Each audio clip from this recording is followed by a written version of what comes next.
¿Cuál es la razón del dinero hacia ti? Un facilitador. El dinero te da oportunidades. ¿Y ese malestar en dónde se expresaba? Me dieron a canalizarlo en trabajar. No, dije, pues si yo quiero eso, pues chíngale, o sea, trabájale tú.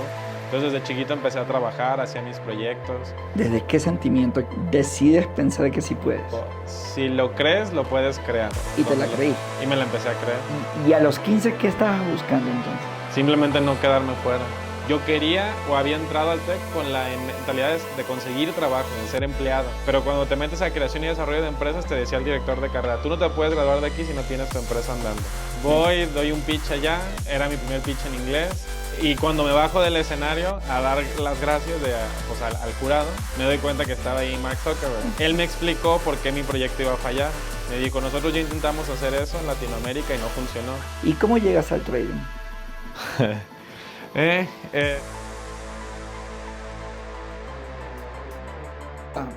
Hola, ¿qué tal? Millán Ludeña por acá. Bienvenido a un nuevo episodio en PodCrack, un sitio donde me reúno con varios cracks para hablar del momento en el que precisamente no lo eran. En ese momento cuando todo era imposible. Cuando nadie te contestaba el teléfono, nadie te abría la puerta, no había financiamiento, nadie creía en tu idea, todo era un absurdo. Allí, cuando tienes todo para que racionalmente no tenga sentido intentarlo, decides intentarlo. ¿Por qué? Es la gran pregunta que quiero explorar hoy con Roger, un empresario innato, de estas personas que tienen claro lo que quieren en la vida y van desarrollando su propio método. El método de conseguir cosas, el método de ser ejecutores y no ejecutores de nivel básico, sino ejecutores que llegan a los grandes niveles. ¿Cómo te vas puliendo? ¿Cómo te vas inventando? ¿Cómo dices, yo quiero aquí? Y de allí, sin saber el cómo vas a llegar, con cada paso que das, lo vas descubriendo. Ese viaje maravilloso lo vamos a tener ahora mismo. Roger, buenos días. Muchas gracias. Muchísimas gracias por venir acá. Gracias, Encantado de conocerte. Igualmente. Oye, Roger, muchas gracias por la oportunidad. Encantado, la verdad, de conocerte. Gracias por la invitación. Y creo que va a ser una conversación muy linda porque vamos a hablar de las relaciones que existen entre los humanos y el dinero. De pronto puede ser interesante. Sí. ¿Cuál es la razón del dinero hacia ti? Un facilitador. ¿De qué?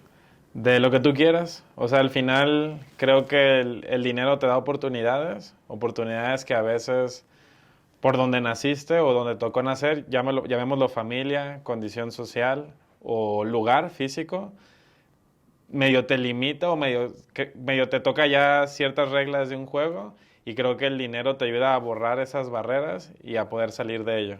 Ah, ya. O sea, entre más puedes borrar.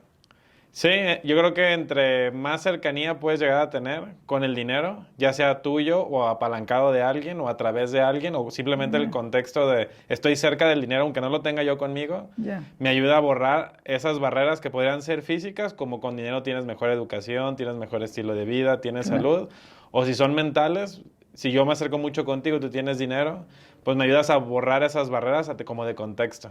Pero creo que el dinero es eso, abre puertas, o abre barreras o las disminuye, mentales o físicas. Físicas, llamémoslo tal cual, salud, educación. Y esta definición tuya, que ahora me la das, ¿cuándo sentiste que ya la tenías?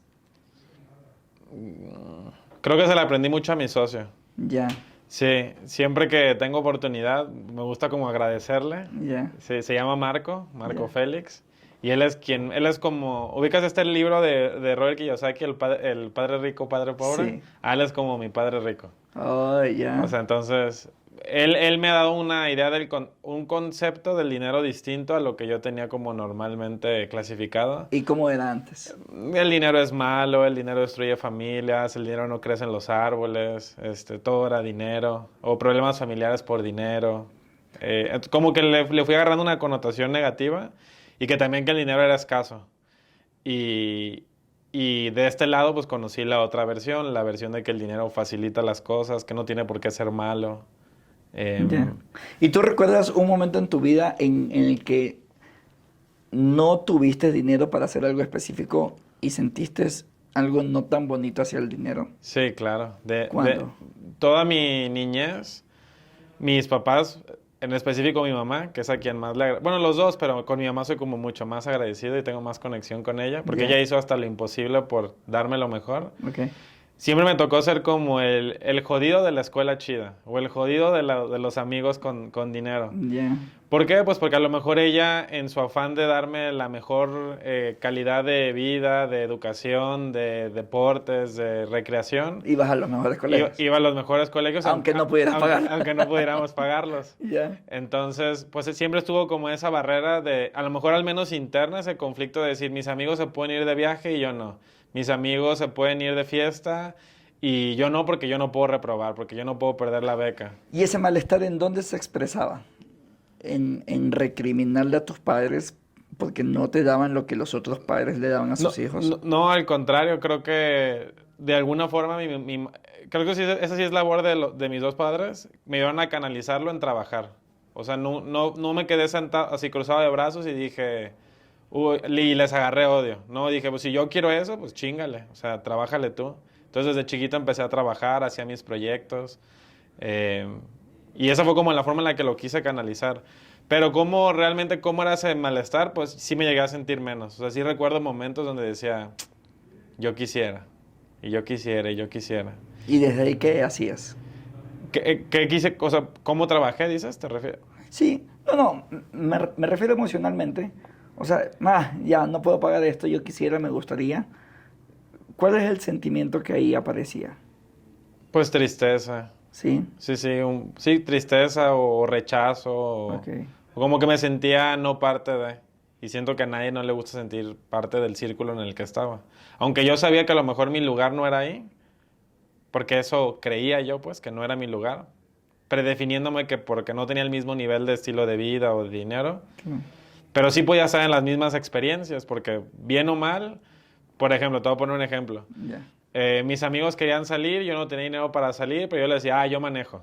Yo los llevo, yo los traigo. Ya. Entonces yo encontraba formas creativas de aportarle valor al grupito Ya. para que no me sacaran, pero yo seguir allá adentro. Entonces Ya. ¿Y para qué querías seguir adentro? eran mis amigos en ese momento, era como que era la gente que conocía. Entonces Claro. no quería quedarme como solo o Y sin hacías como amigos. lo posible para que no Sí, te claro. expulsen. Exacto. Entonces, sí. Porque en su momento, pues, no era como que yo tenía dos círculos o dos grupitos, solo era uno. Y era formar parte de ese o nada. Porque no cómo- había otro, pues. ¿Y cómo hace alguien que aprende a meterse por la ventana? ¿Cómo le hace a alguien, desde qué sentimiento quiere explorar eso, decides pensar que sí puedes? Mm, en algún momento recuerdo que un primo mío de Los Ángeles, se llama Juan, él me decía que como que no había imposibles, ¿no? O sea, que al final si tú te ponías algo en la mente y si lo crees, lo puedes crear. Entonces, Te lo decía tu primo. sí, sí. Y como que nunca se me olvidó, o sea, no fue ni mi figura paterna, o sea, esto estoy hablando de que tenía yo 14 años y yo me iba todos los veranos a trabajar a Los Ángeles Ya, en la construcción con él. ok. O sea, le ayudaba porque él tenía una compañía de construcción allá y yo le ayudaba, no sé, a partir tablas, a Lo que cargar sea. cemento, lo que se pudiera. Y él empezó desde abajo. Sí, sí, sí. Y te decía con autoridad moral que sí se Claro, puede. sí. Ok. Pero como que lo que él me decía tenía más impacto en mí que lo que a lo mejor mi papá me podía decir. Y no es porque mi papá no me pusiera el ejemplo, porque él también a él también le iba bien, pero como que el hecho de que mi primo me lo dijera y yo verlo, Había más conexión. sí, sí, sí. O tú sentías más conexión Sí. con él. Y eso Y- fue como Y te donde la creíste. y me la empecé a creer. Ya. Y de ahí empezaste a buscar formas ¿de qué? Pues en ese momento no lo sabía, porque no, es como la típica frase de Steve Jobs, que los puntos se conectan volteando hacia atrás. Ya. Ahora lo puedo ver, pero hay un libro que me encanta que se llama La Tercera Puerta, The Third Door. ¿Lo has escuchado? Sí. De Alex Van Allen. Sí.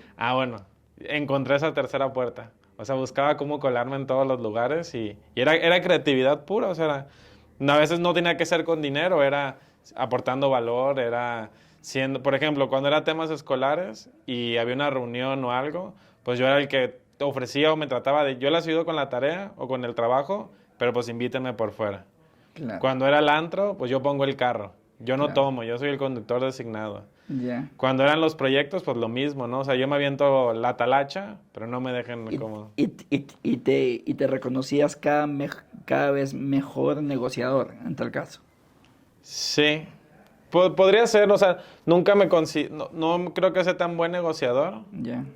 Creo que soy más ejecutor, tal vez. Ya. Sí.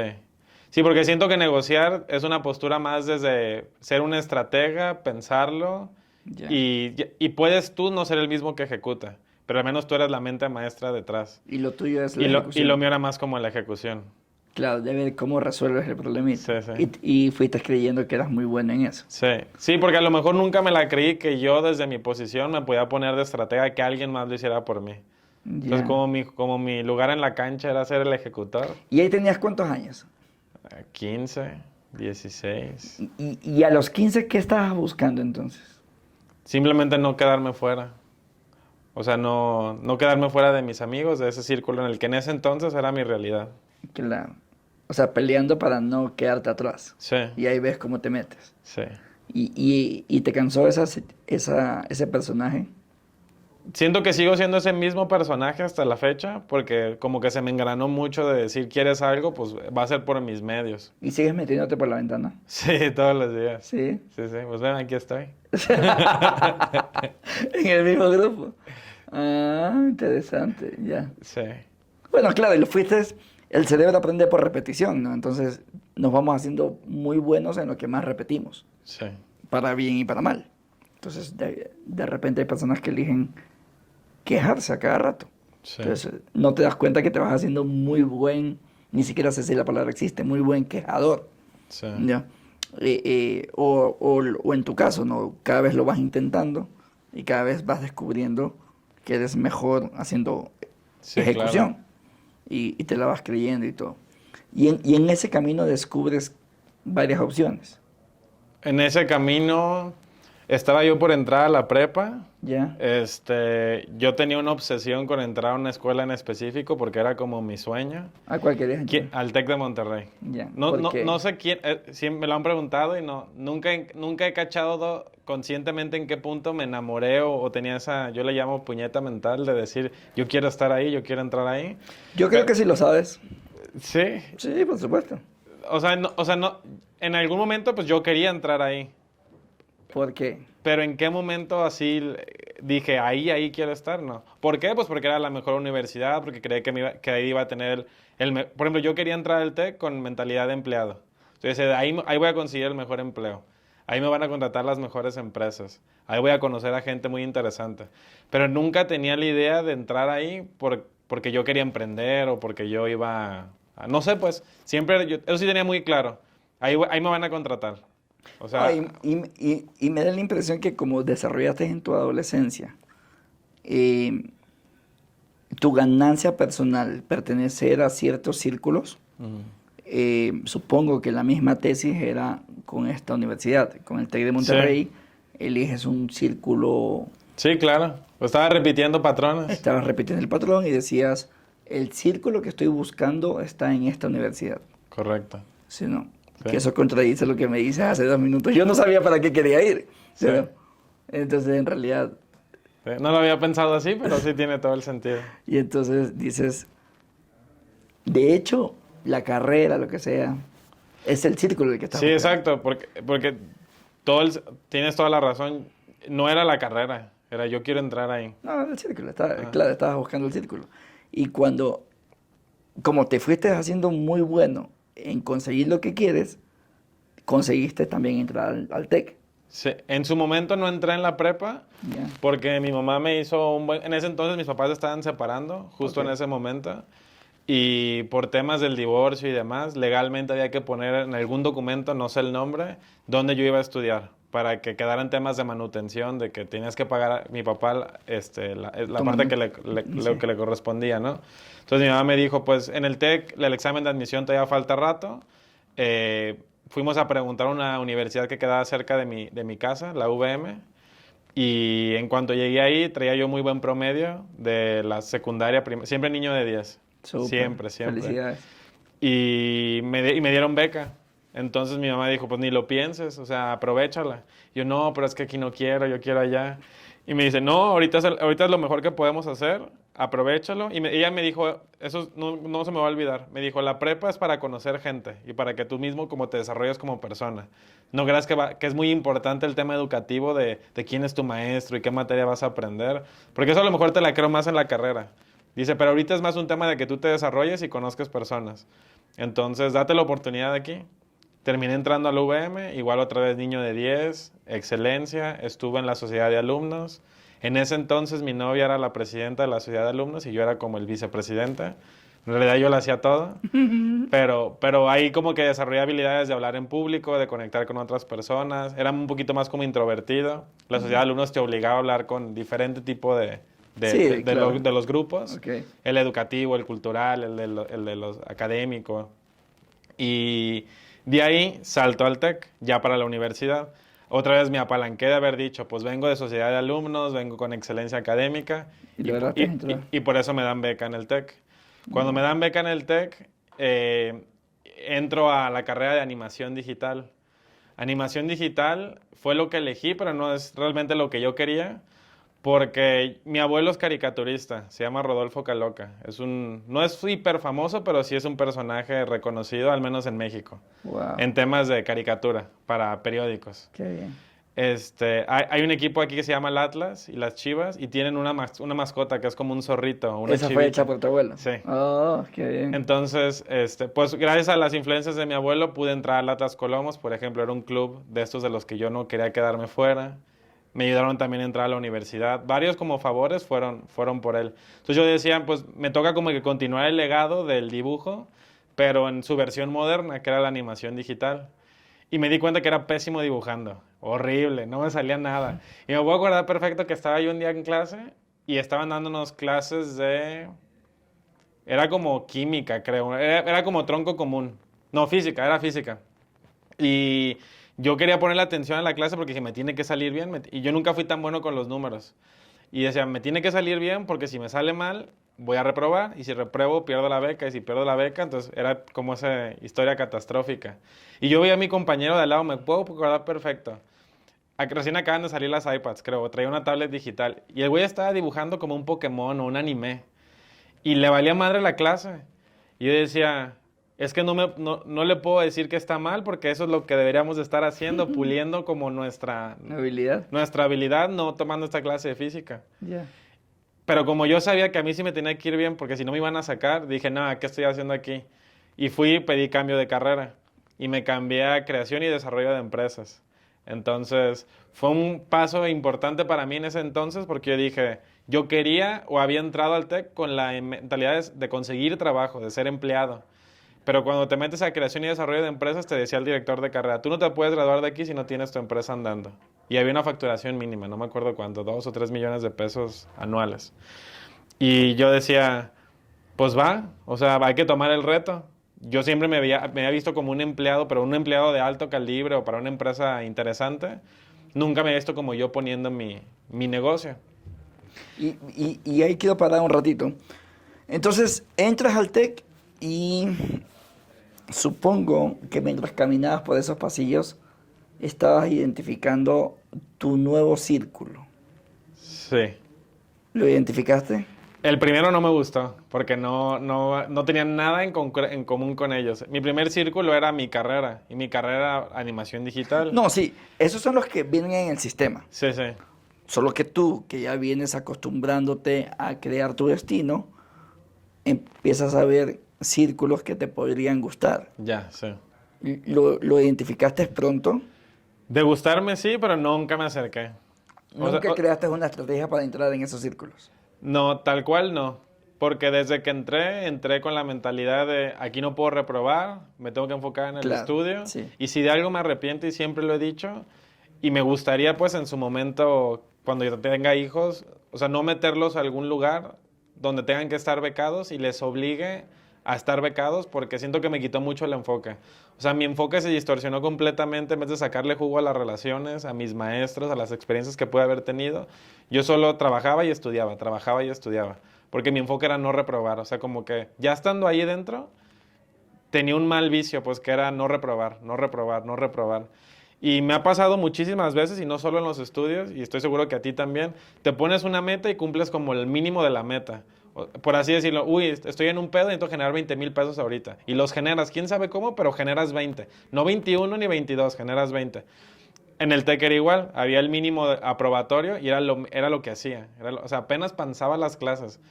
Pero como que me enfoqué mucho en eso de una manera un poco negativa o oscura. Ya. Y desaproveché mucho la oportunidad de esos círculos que seguramente identifiqué, pero no entré a ellos porque Claro. mi enfoque era, güey, no repruebes, no repruebes. ¿Y no cuándo repruebes. resuelves ser empresario? Me meto a un diplomado por error, un diplomado de innovación, que era porque yo tenía que meter como materias o cursos optativos que son como, no es relleno, pero es parte del plan educativo. Ya. Y ahí conocí a un maestro, se llama Joel Verges, un español. Y él me dice, tú tienes chispa para poder emprender. Y fue la primera vez que me lo dijeron. Ya, no es cierto. ¿Y te gustó? Y me gustó porque él me vendió el sueño de decir, existen las startups, existe el modelo de validación de negocios, existe ir a pichar. O sea, dice, no tienes, él fue como el primero que me rompió el paradigma de decir, tienes que tener dinero para emprender. Y como que yo por eso me veía siempre como empleado, nunca como emprendedor. Ya. Como que yo traía preconcebido de decir, tengo que tener capital detrás de mí para poder hacer algo. Y te acababan de abrir una puerta en la que no necesitabas el dinero. Sí, porque él me enseñó el mundo de, existen los pitch, existe el levantamiento de capital, existe los venture builders, Ya. los inversionistas ángeles. Y dijiste, por aquí es. Y me clavé por ahí. Ok. Y fue mi primer emprendimiento, se llamaba Mi Genio. Mi Ya. Genio era el Uber de asesorías. Ok. Te conectábamos con tutores o con maestros porque resolvía mi problema. Yo no podía reprobar y yo no le podía decir al chavo inteligente del salón, oye, ayúdame, porque él no ganaba nada por ayudarme. Y yo no le podía decir al profe, déme asesorías por fuera, porque había un conflicto de interés con que si yo reprobaba, pues él no me podía enseñar. Entonces yo dije, ¿cómo conozco a la gente correcta que me enseñe a resolver mi problema? Que es, en este caso, ni siquiera tanto académico, era a no reprobar, a pasar la materia. Y creé mi propio servicio, que era Mi Genio. Era una plataforma donde la gente inteligente o astuta o que dominaba ciertas materias, porque inició siendo nada más académico, se daba de alta y cobraba por su valor. Entonces, Claro, y conectabas. yo hacía el match entre los yo que necesitábamos ayuda y los tú que eran los expertos o los genios en las materias. ¿Y cómo le fue esa idea? Muy bien. La hice con dos de mis mejores amigos en ese entonces, Iñaki y Mauricio. Vendimos como 150,000 pesos las primeras 3 semanas de operación con una landing page horrible, horrible. Con eso nos acercamos con un inversionista y le dijimos, si yo logré hacer esto con esta cosa que da pena, ¿cuánto no podríamos hacer si tuviéramos algo decente y automatizado? Nos invitaron a un demo day, preparé mi primer pitch, ganamos el evento, bajamos en ese entonces como 1,200,000 de pesos, más un programa de aceleración y ya el resto es historia. O sea, seguimos bajando ronda, creciendo. ¿Y a qué ronda llegaron? Nunca llegamos a una ronda A tal cual formal. Lo más que captamos fueron 5 millones. Pesos. Sí, pesos, más otros 15, pero eran en producto. O sea, ellos le llamaban en especie. En vez de que nos los dieran para desarrollo, ellos tenían una casa de desarrollo de tecnología, nos ponían a los programadores para hacerlo. En vez de que nos dieran lo marketing. cuantificaron así. Sí. ¿Y por qué sientes que no creció más? Pedos míos. Por falta de madurez, yo creo. O sea, hoy en día te puedo firmar y te lo puedo decir, no di mi 130%, o sea, no me morí en la línea por el proyecto. Pude haber hecho muchísimas cosas más, que en ese entonces lo hice antes de pandemia. De haberme posicionado, pues la rompo del estadio. No existen los hubieras. En algún momento aplico para un programa en el MIT, del MIT Sloan. El premio de los $100,000. Sí, voy, doy un pitch allá, era mi primer pitch en inglés, me fue bien, nunca vi realmente quién era el jurado, porque pues estábamos lejos, era un auditorio. Con la misma genio. Sí, con Mi Genio. Ajá. Y cuando me bajo del escenario a dar las gracias pues, al jurado, me doy cuenta que estaba ahí Mark Zuckerberg, Okay. el de Facebook. Entonces, pues obviamente me puse de que no mames, ¿a quién le acabo de pichar? O sea, me puse nervioso, me emocioné. Ya. Eventualmente no gané el evento, pero me pasó lo mejor que me pudo haber pasado. Primero, segundo y tercero lugar eran premios económicos, inversión, y se los llevaban a Y Combinator, que era otra aceleradora mucho más top, ¿no? A mí que me tocaron 5 minutos de feedback con uno de los del jurado. Yo no sabía quién me iba a tocar, pues me tocó con Mark. Entonces, Yeah. él me explicó por qué mi proyecto iba a fallar. Me dijo, nosotros ya intentamos hacer eso en Latinoamérica y no funcionó. Dice, los grupos de Facebook así fue como iniciaron. Iniciaron siendo grupos estudiantiles o académicos para que la gente se reuniera o conectara entre ellos, como un salón virtual, por así decirlo. Pero no tuvo adopción porque la gente en México no quiere, bueno, no en México, en Latinoamérica, no se quiere educar. O sea, realmente utilizaban los grupos para otras cosas. No eran con fines académicos, eran más como fines recreativos. Y me dijo, yo creo que tu modelo de negocio tiene esa falla. Que un número uno solo es académico, no estás abierto a más cosas, no eres de cultural por ejemplo, después, gracias a ese feedback, que no lo tomé por completo, abrimos a mis genios de sushi, de drones, de Yu-Gi-Oh, de ajedrez, de baile, de lo que tú quisieras. Pero lo que sí no tomé de él fue migrarme a la parte digital. O sea, él me dijo, deja de hacer las conexiones físicas, porque si tú y yo nos poníamos de acuerdo, nos veíamos en un lugar. Y acá lo que él suponía, lo que él proponía era, mígrate a lo digital. O sea, que tú y yo nos pongamos de acuerdo, sí, pero nos veamos por Zoom. Porque el hecho de vernos físicamente es un constraint, o sea, ¿En qué año fue eso? Eso fue... Madres. A lo mejor 2020. No, ¿cuál 2020? Es 2023. Hace como unos 6 años, yo creo. 2016, 2017 tal vez. Ya. Ese fue el día que no le hiciste caso Ese fue el día que no le hice a caso. Mark Zuckerberg. Que yo me sentí muy chingo y dije, nah, él no sabe lo que habla. Claro. Regresé Claro, aquí. es un novato. Sí, es un pendejo. Ya. Y pues no, o sea, regreso, le platico a mis socios cómo nos había ido, agüitado porque no habíamos ganado. Yo estaba enfocado en que no habíamos ganado, no estaba enfocado en el feedback y quién me lo había dado. Déjame regresar discúlpame, déjame regresar un ratito a ese momento. ¿Esos 5 minutos son 5 minutos? ¿Fueron 5 minutos? Realmente sí fueron 5 minutos. Sí. ¿Fueron 5 minutos porque alguien entró a la sala y te dijo, se acabó el tiempo? ¿O fueron porque él se levantó y se fue? Porque él se levantó y se fue. O sea, vio el reloj o lo que sea y dijo 5 minutos, ya no tengo nada más que hacer. Era como un cuarto como este. Cuéntame como el detalle. Ajá. Sí, Él estaba en un cuarto. Sí. Él ya estaba sentado. Ya. Me tocó pasar. ¿Tú cómo estabas vestido? Yo traía como buen startupero. Traía mi playera azul con el logo de mi startup. Ok. Jeans, unos zapatos cafés. ¿Y él cómo estaba? Él, pues, así normal. O sea, jeans todos negros. Ok. Como tu t-shirt así plain. Ya. Y un suéter así como delgadito, como de cashmere, así Ok, ya. flojito. Ok. Y unos Nike sucios. Ya. Y ya estaba sentado. Sí, él estaba sentado. Y tú ya entras. Y ya entro, y ya de que hello, y como hasta con pena, ¿no? Si lo saludo, no lo saludo, y me dijo, no, take it easy, como tranquilo. Sí. Entonces ya me senté, y me dice, ¿sabes por qué no ganaste? Y yo, no. Y me dice, porque tu modelo no es escalable. Y ya le dije, ¿por qué? Y me dijo, porque yo ya lo intenté hacer, y el hecho de que tú lo quieras hacer presencial, no va a jalar, tienes que migrarte a lo digital. Yo le dije, no, es que en México necesitamos la palmadita en la espalda. O sea, yo he visto el poder de que te sientes con alguien y uno a uno no, explícame. No, es que no lo estoy entendiendo. Y eso digitalmente no lo concibo, pues no lo voy a lograr. Y me dijo, hasta que no te migres a lo digital, realmente eres escalable. Mientras lo sigas haciendo presencial, pues no va a jalar. Ya. Y en ese entonces ya era muy famoso el concepto Uber for X. Yo soy el Uber de las tintorerías, yo soy el Uber de las tal. Sí. Entonces yo le decía, pero es que todos los Uber for X son presenciales. O sea, yo no he visto un Uber for algo que sea digital. Y como que ese era mi limitante, ¿no? Digo, hasta que no te brinques, no va a funcionar. Y tal cual, dicho y hecho, 6 meses después tronamos. En algún momento, como que le quise hacer caso, ya patadas de ahogado, se me estaba acabando la liquidez, ya el runway era 2 meses de operación, ya no teníamos más efectivo para seguir operando, porque todo lo que nos... ¿Y qué se siente cuando sabes que te quedan 2 meses de oxígeno? Pues triste, o sea, culero. O sea, en el sentido de que es una presión muy desagradable, porque dices, tengo que darlo todo, me voy a morir. O sea, si no encuentro la forma de descifrar cómo hacer esto y lo que pude haber hecho en 8 meses, en 1 año, lo tengo que hacer en 2 meses. ¿Y qué se siente cuando falta un mes?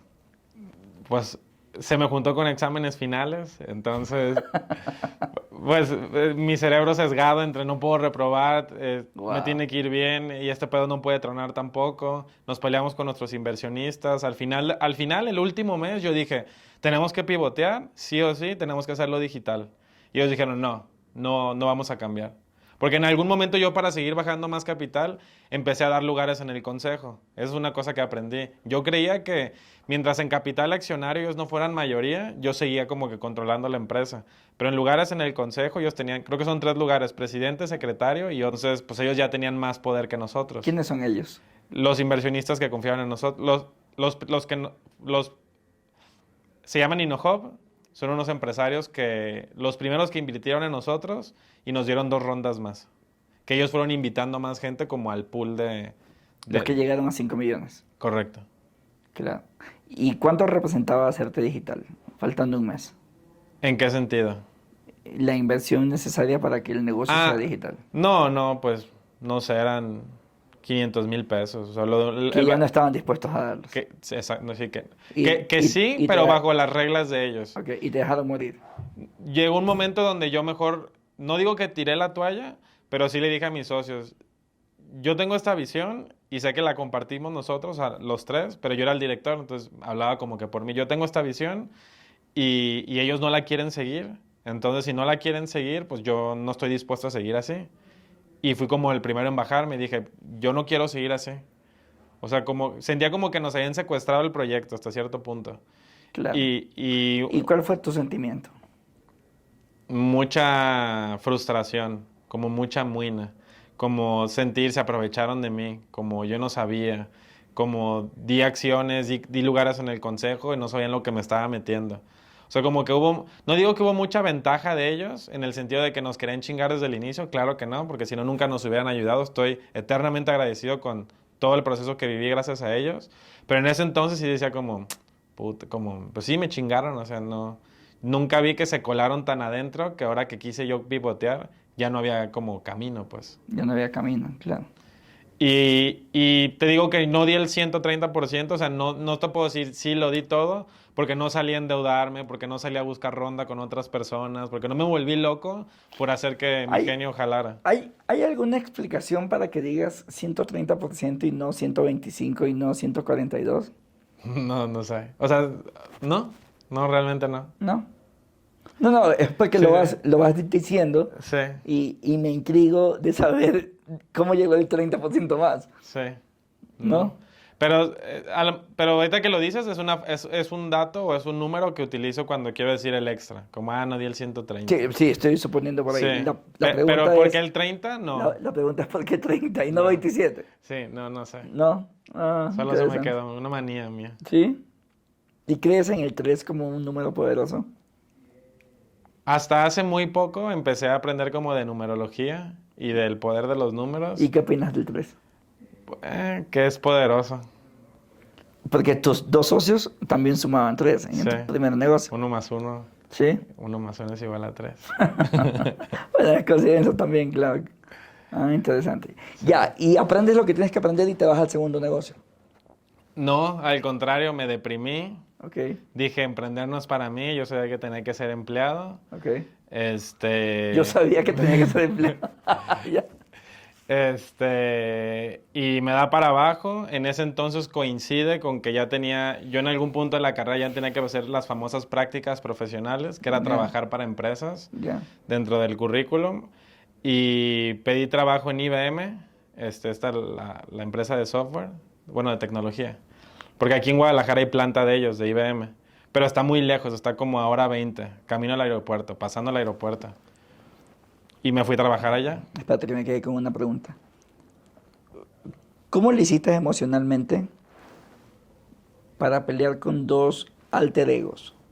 El primero, este niño estrella de calificaciones extraordinarias que consigue una idea y la va escalando, que llega a concursar en un concurso de emprendimiento en MIT, el más importante del año en esa universidad, que tiene una micro sesión de coaching con Zuckerberg, con el mismo chico que sentía que había fracasado empresarialmente. Pues sí me deprimí, me fue mal. Hoy en día, bueno, no hoy en día, pero hoy es muy claro. En ese entonces yo no lo sabía. Yo desarrollé una condición que se llama síncope neurocardiogénico. ¿Qué es eso? Era, en ese entonces no lo sabíamos, ni yo ni mis papás, pero es una forma de cuando sacas emociones negativas a través de tu cuerpo, como con enfermedades, que tú solito te autogeneras, pero en ese momento pues no sabes. Sí, somos psicosomáticos, ¿no? El síncope neurocardiogénico lo que hacía era una desconexión o una desvinculación entre mi cerebro manda ciertas ondas, supuestamente, o descargas eléctricas al corazón. Y tienen que tener un cierto como ritmo, ¿no? Y había un momento en el que perdían ese ritmo. Entonces, si uno iba más acelerado que otro, como que se ponían al corriente. Y cuando se ponían al corriente me entraban como crisis. No era una convulsión, pero mi primer síntoma era me salía sangre de este lado, del lado izquierdo, por la nariz. Porque ya después supimos que tengo como una pequeña fisura en alguna venita y servía como una llave, ¿no? Que la abres y salía la presión. Para sincronizarte nuevamente. Ajá. Ok. Mis manos se me empezaban así como a doblar, temblaba mucho, eventualmente perdía la conciencia y me podía pasar en cualquier momento. O sea, me llegó a pasar manejando y choqué 2 veces. Me llegó a pasar en casa de mi mamá y me quedé atrapado en el baño cuando llegaron sangrerío. Mi mamá pensaba que estaba muerto. ¿Y cuándo ocurría eso? Cuando yo sentía estrés o cuando yo sentía ansiedad o cuando me enojaba mucho. Ok. Entonces, pues fue un periodo como en el que yo me imagino desarrollé esa forma de expresarme Claro. y a lo mejor una forma también de llamar la atención Claro. y eso. Y no me curé ni con los antidepresivos que me dieron, ni con toda la medicina. Fue un tema de desarrollo personal. O sea, mi papá me llevó a unos cursos que son muy famosos, le hacen así como con el 4. Se llama Crecer. Harás amor, respeto, aceptación y no me acuerdo qué es la S. Y es ir a hablar ahí de tus problemas. Es el típico curso de 3, 4 días donde tienes tu generación y hay gente que habla de suicidio, de abuso. Entonces como que te das cuenta que uno, tus problemas no son tan grandes. Y dos, pues también yo me animé a hacer varios ejercicios que no hacían todos los del grupo. Siempre había como, a ver, ¿quién se anima a hacer esto? Pero solo había una persona que lo haga.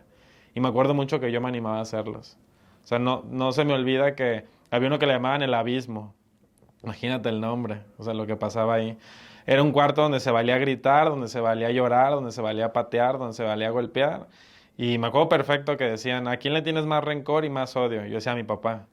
Y era una almohada, ¿no? Me decían, dale batazos, o sea, pégale. O pues saca como todas tus emociones. Y yo tenía como mucho el rencor de que pues, mis papás se habían separado y había habido ahí un tema. Y yo como que me fui del lado de mi mamá y a mi papá le agarré rencor. Y santo remedio. O sea, salí de ese curso. Fueron 3 generaciones, bueno, 3 niveles los que hice. Y después de eso no me volvió a dar un solo ataque. Ya. Entonces, ahí fue cuando dijeron, sí, este pedo era... O sea, tú te lo estabas autogenerando. Claro. Entonces, si me dices, ¿cómo lidié con eso? Pues de la peor manera, haciéndome daño. A mí y a mi familia. Pero en ese entonces yo no sabía, no lo estaba haciendo consciente. No, en psicología se llaman conductas auto-heterodestructivas. Y cuando, por ejemplo, la persona que toma alcohol sabe que no se está haciendo bien, Sí, y sin embargo lo hace. Y lo hace seguido. Es porque en realidad estás creando mecanismos de compensación, de castigo, de lo que sea, por cualquier cosa que haya pasado. Y no sé, y esto es solamente una tesis, quizás estabas creando tu propio castigo por el fracaso empresarial que te contaste esa historia que habías hecho. sí, Porque al final del día no es nada más que un chico emprendedor que quería ser. Habrá que ver cómo construiste toda una retórica de que el mayor desastre del planeta y lo que sea, ya, sí, y había que alguien tenía que ir a la hoguera. Ya. Y claro, y tú también levantaste la mano y de pronto eras tú mismo. sí, Entonces generaste toda esa conducta para destruirte. sí. O sea, en un término figurativo nada más. Qué interesante. Y logras entender que te puedes controlar. Sí, a través de decir lo que siento. Cool. ¿Y lo sigues aplicando? Sí, No, a lo mejor no tan, no, a lo mejor no tan de manera consciente, pero sí tengo muy... La forma en la que lo sigo como practicando es el journaling.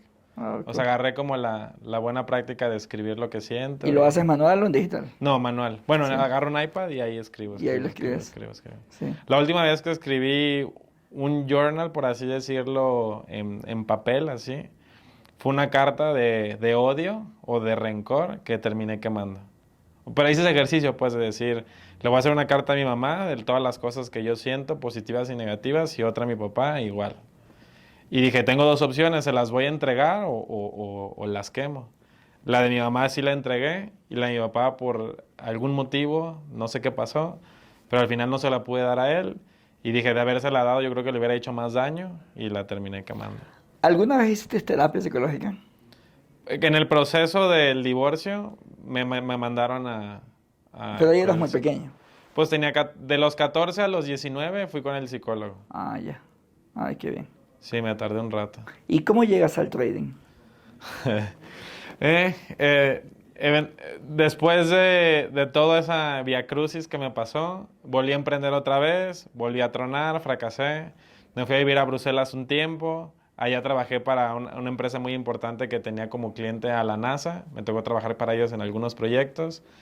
Regreso y me cambio de carrera porque digo, de nada me sirve tener un título o un diploma de creación y desarrollo de empresas, como que otra vez era mi mente jugándome en contra.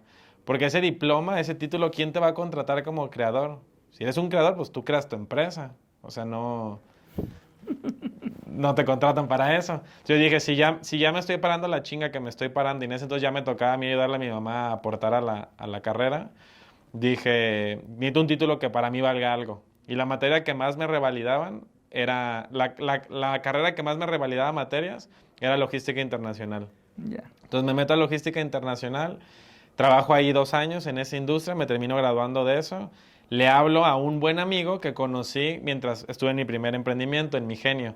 Éramos compañeros de generación, Marco Félix, mi socio. Y le digo, oye Marco, ¿sabes qué? Hay un negocio de transporte que quiero hacer, se llaman mulas de arrastre en Nuevo Laredo, nada más es cruzar cajas. ¿Cómo lo ves? ¿Me aconsejas tomarlo? Me dijo, no, ¿qué vas a ir a hacer allá? Dice, tú estás para más, no hagas eso. Me dijo, mejor vente a trabajar conmigo. Decido tomar la oportunidad, me voy a trabajar con él. Hicimos en algún momento un emprendimiento que fue el más grande que he hecho, se llamaba Fidanto, un portal de empleo en 54 países, nos fue muy bien. Eventualmente nos capitalizamos de ahí y en ese proceso pues, ya traíamos dinero. Entonces ya le quisimos jugar al Shark Tank chiquito nosotros.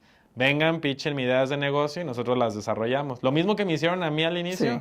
pero yo acá con mi metodología. Claro, tú eres el sucre de verdad. No, no, claro que no, pero era el mini Shark, por así Ya. decirlo. Que yo me enfoqué en hacer la validación de modelos de negocio. Marco jugaba el papel de Shark, si así lo queremos ver. Sí. Él traía el capital y yo me enfocaba en la validación. Ya. ¿Cómo probamos que esto va a jalar en 30 días? Sí o Ok. sí. Así conozco a una persona que nos presenta el mundo del trading. Dice, ¿sabes qué? Yo quiero que me automaticen una estrategia de trading en cripto, en ese caso era Bitcoin. La hicimos, pero no la podíamos usar porque pues era de él. Tratamos de brincarnos a monedas alternativas como Ethereum y demás.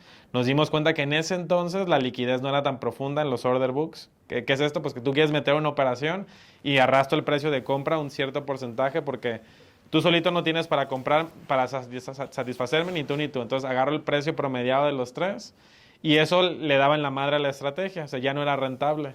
Y la misma persona que nos invitó a cripto nos dice, ¿por qué no se brincan al oro? Es lo más líquido que existe, muévanse a Forex. Y así fue como entramos al mundo del trading. Pero como nuestro background siempre ha sido desarrollo de tecnología, startups y demás, quisimos entrar por el lado de automatizarlo. Claro. Entonces nosotros hacemos trading a través de algoritmos. Ya. ¿Y el negocio cuál es? Nuestro negocio es licenciamiento. O sea, en algún momento hicimos captación de capital, un gran error. ¿Por qué? Pues porque para empezar es como una actividad no regulada. Entonces hay muchos temas de interés donde yo te digo que es a riesgo, pero luego se te olvida que era el riesgo y me dices, no, yo no sé, yo no pierdo. Entonces págame. Y pues, güey, habíamos quedado que había un cierto nivel de riesgo sobre tu inversión. Y la forma más sana de trabajar lo que nos gusta hacer, que es tecnología, pero siguiendo en la misma industria, es algoritmos. Entonces hacemos un licenciamiento. Yo creo el algoritmo, te digo cómo funciona, te doy un acompañamiento y tú trabajas, el algoritmo trabaja sobre tu cuenta en tu capital. Nunca me das el dinero a mí, el dinero lo tienes tú en tu cuenta. Como tú estás corriendo el riesgo sobre tu capital y sobre tu inversión, lo más sano y lo más ético es que también el rendimiento sea tuyo. Antes yo me iba por un split 50-50 y ahorita es, tú tienes interés por el algoritmo. O sea, yo te pago el licenciamiento Correcto. y yo veré qué hago. Y yo te doy el acompañamiento, yo te digo cómo funciona, lo único que tú configuras es el nivel de riesgo. Ya. ¿Qué tan alto o bajo lo quieres? ¿Y funciona? ¿Sí? ¿Qué tanto funciona? Maneras conservadoras, 2-3% mensual. Si ya le quieres subir, pues se va más. ¿Y de qué depende? Del nivel de riesgo que le quieras poner. Riesgos se traduce a lotaje. ¿Qué tan fuerte entra tu operación? ¿O cuánto estás arriesgando por operación?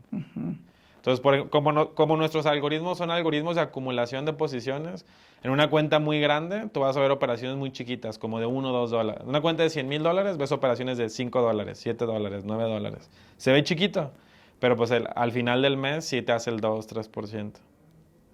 De una renta, o sea, con un riesgo bajo que podría estar menor al 5%. No, sí, un riesgo real es como del 10%, más o Ok, menos. de 10 para abajo. Ajá, pero yo lo que le digo siempre a los clientes cuando captábamos al menos capital era, siempre tu cuenta va a entrar con algo que se le conoce como equity protection. O sea, de tu dinero, si entraste con 100,000 y traes una pérdida no realizada de menos 20, estarías en equity de 80,000. Ajá, Ahí se frena, ahí se desconecta el bot, ahí se apaga todo. claro. Entonces yo lo que le digo a la gente es siempre pónganle un equity protection holgado al menos 2x sobre el riesgo real del bot. Entonces, si era el 10, pues yo le decía, colócalo al 20, date margen. Al menos yo así operaba, porque no me gustaba sentir la presión de que siempre estaba al límite de mi margen. Entonces yo me volví muy bueno vendiendo el riesgo en cuestión de decir, si le quieres entrar a este vehículo de riesgo, al menos es el 20 de equity protection, o el 30, o el 40, o el 50. Pero que ese 20, 30, 40 o 50 no te descapitalicen ni te hagan perder tu paz. ¿Y tu negocio es escalable? Sí, Sí. sí, sí. ¿Y por qué no ha escalado? ¿Por qué no ha escalado?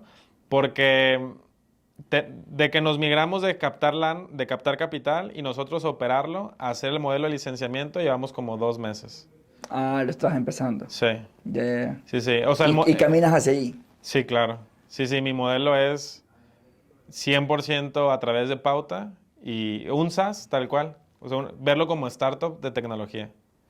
Oye, ¿por qué, y esa experiencia propia, por qué siento que la percepción hacia el trading no es tan bonita?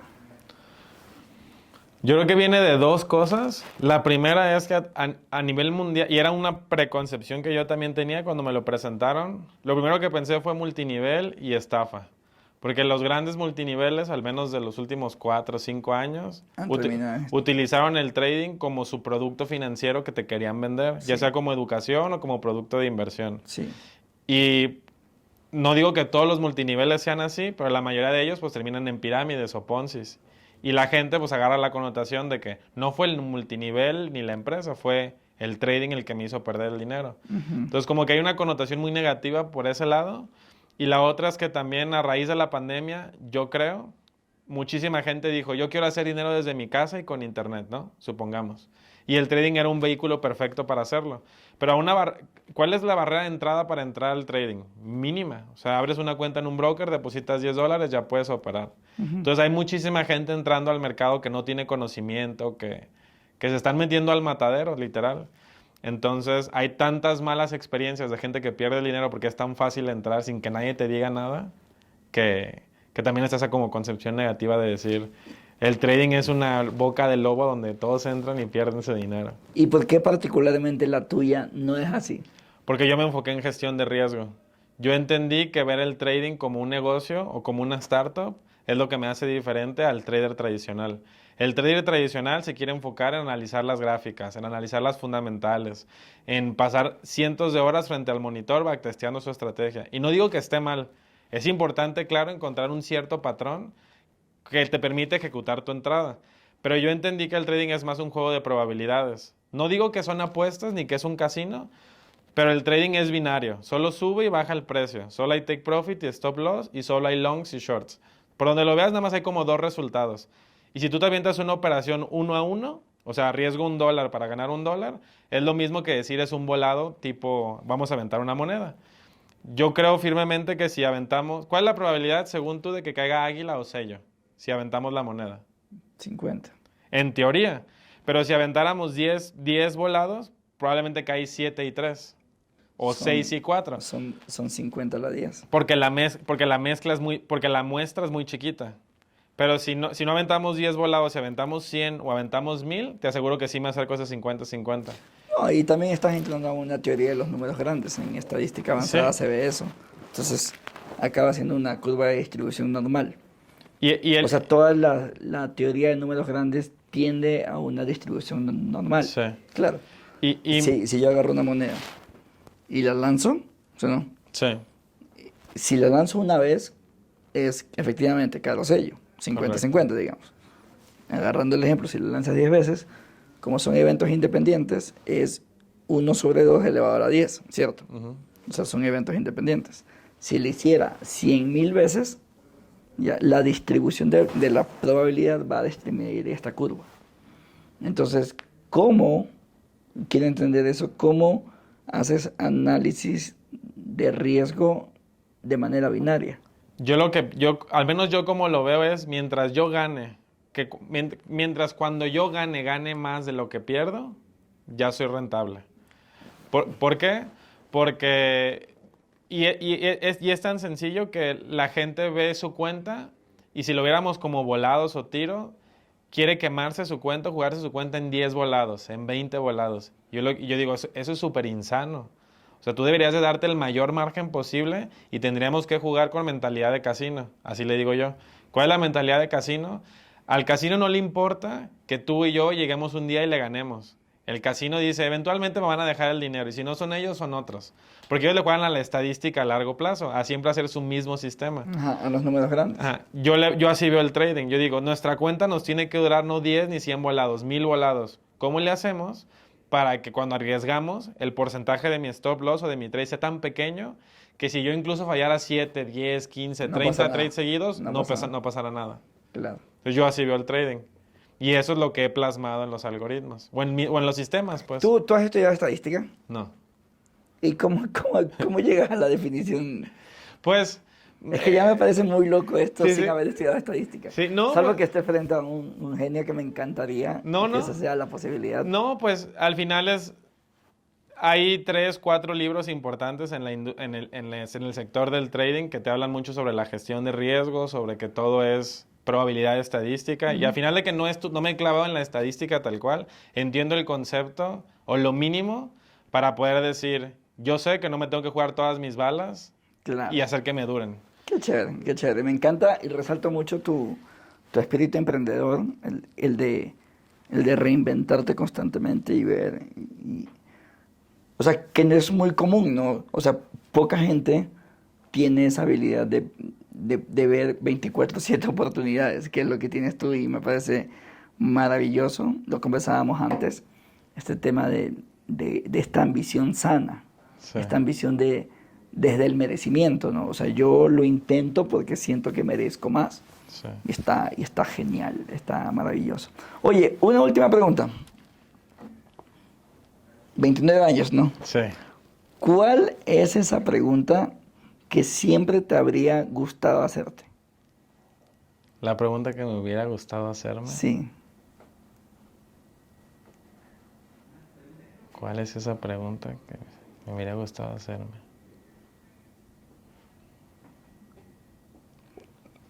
Ahorita que lo estoy internalizando, no creo que es una pregunta que siempre me había gustado hacerme, pero últimamente la traigo muy, muy presente. Y no te la has hecho. No, pero constantemente me la estoy haciendo, pero esos últimos 3 meses, yo creo, es si existe Dios. Estoy en esa búsqueda de... ¿Y Porque- qué crees? Que sí, que todo es gracias a Él. Ok. Sí, qué sí. lindo. Sí. Que durante mucho tiempo traje un tema ahí con mis padres de que nunca estuve bien definido si era católico, cristiano, no era nada. Luego le tiraba yo muchísima hate a la iglesia. Eventualmente terminé no siendo nada. Cuando me caso, mi esposa pues sí es católica, entonces pues me tocó casarme por la iglesia y como pues sus costumbres, pero yo sé que yo la alejé mucho porque yo no quería ir. Y pues ¿quién quiere ir a misa con un güey que va a estar así en el celular o de malas o durmiéndose? Y como que ya la alejé, ¿no? Y eventualmente está muy chistosa la historia y por tratar de resumir muy rápido, hay un TikTok muy viral o famoso que tiene una canción que se llama Oceans.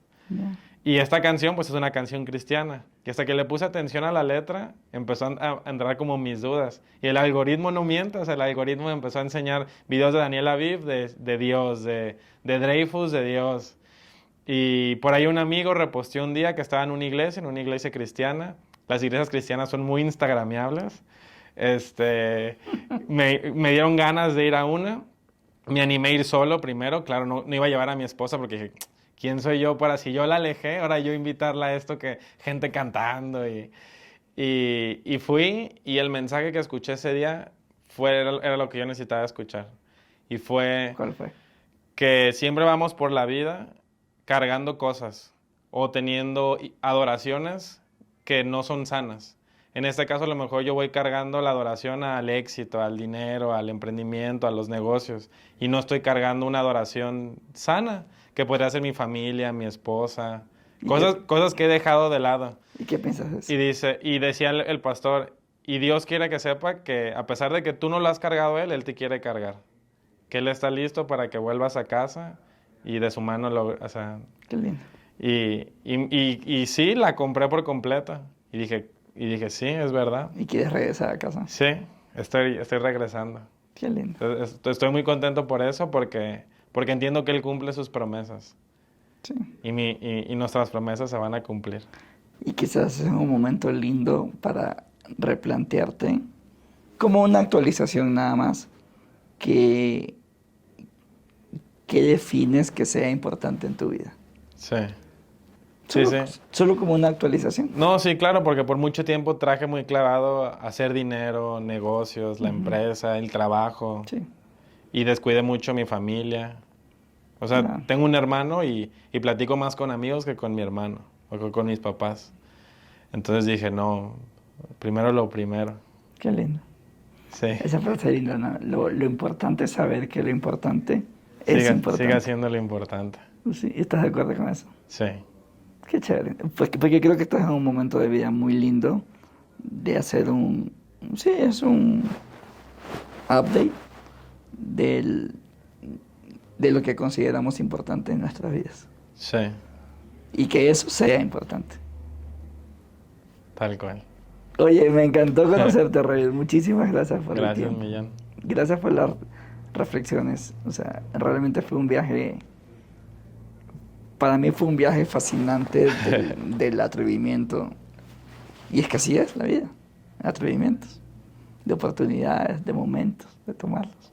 De esa tercera puerta. De esa tercera puerta. Sí. Gracias, loco. Gracias, Millán.